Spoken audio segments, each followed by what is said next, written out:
Hello YouTube, I'm just going to be making a quick video today on my Grammostola Rosea. As you can see, she's just sitting there. Very pretty girl. She's just molted about 5-6 days ago now. She's a Grammostola Rosea. Obviously she's not an adult yet, still a juvie. I actually managed to sex them all because she managed to give me quite a nice molt. It was pretty much the whole of. Yeah, I'll show you this.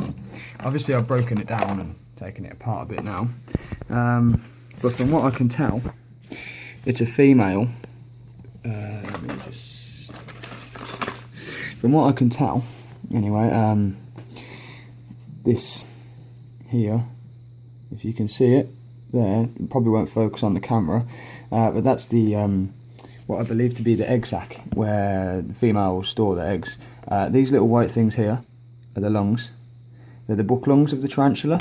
So on the abdomen, on the underside of it, this here, you'll see 4 little lumps. The camera.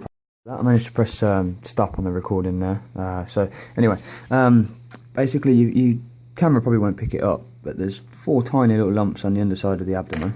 Let me see if I can. No, you can't really. You might just about be able to pick up. I guess. I think that's probably the best. Probably the best quality there. These little lumps here. Anyway, those are the book lungs from where the actual tarantula breathes. But that's from the upside. So that's what I can only assume it's a female. There's one of her fangs. Anyway, enough about that. Handling a Grammostola Rosea, not really a problem at all. Obviously, what I tend to do before I do handle her is I just get a nice little straw, and then I just usually try not to be too aggressive.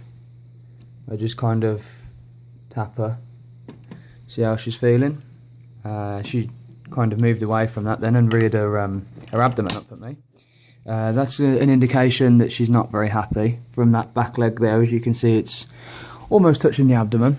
I can only assume that she wants to flick hairs at me, eradicating hairs, because obviously I've just prodded her with a straw, as you would understand. 9 times out of 10 though, she will never strike at the straw. She'll either just ignore it, or she'll let the straw slightly push her away. If I can do that, then that's when I usually go to handle her. I've just changed the substrate on the actual den as well, so she's just settling in.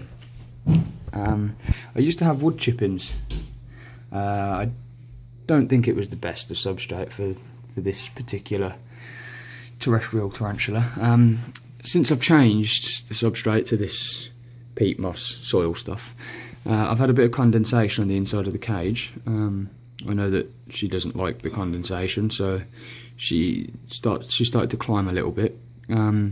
She's kind of stopped now that the substrate's drying out a little bit. Temperature, room temperature, she's been fine on that. I've never had an issue.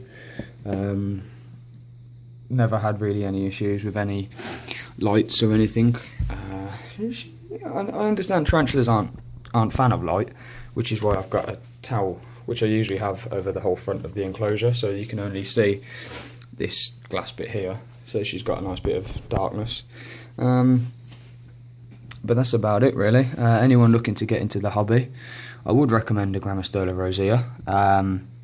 One big thing about it is, unfortunately, well, I can't say from the whole genus, but my Rosie, she doesn't like to web much at all.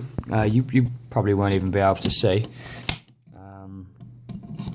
She laid a small webbing mat there, small mat, when I fed her a locust. That was before she molted. I fed her. Obviously, she was in pre-molt. She wasn't eating. I fed her 3 times in a week, and then she molted straight up.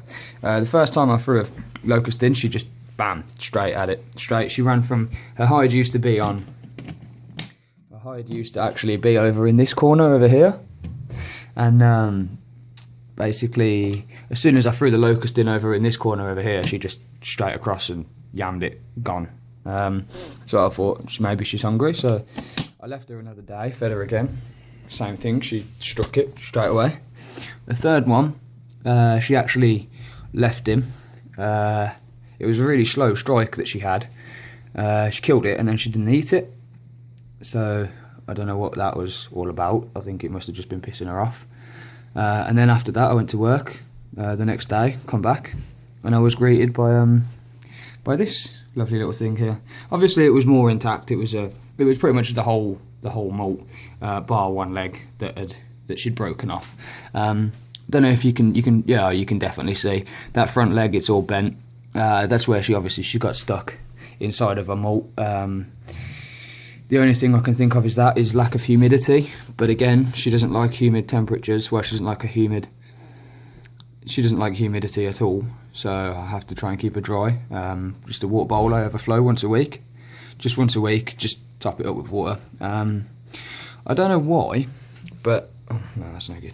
Pretty much every single time I fill the water bowl up, give it a clean, I'll go back and look in an hour's time and she'll be sitting in that back corner flicking dirt into the water bowl. I don't know if that's just tarantula behaviour. I don't know, I have no idea. She never really takes a drink from the water bowl though, so that's not a major issue. I just carry on cleaning it as and when. But yeah, that's about it. I just thought I'd make a quick little video on my Grammostola Rosea here. If you've got any questions about it or anything, or anyone looking to get into the hobby, definitely a recommendation. Nice temperament. She doesn't bite, as I said. She'll flick hairs before anything, and then she'll just run away. Instead of turning and showing me a threat posture, she'll either just run into the hide or she'll just scarp her and flick a load of hairs at me. But yeah, I hope you found this video a little bit informative and helpful to anyone getting into the hobby. If you've got any questions or anything, feel free to post them onto my Facebook page, onto my YouTube channel. That's it. That's about it, guys. Thanks for watching. Thank you. Enjoy your day. Bye.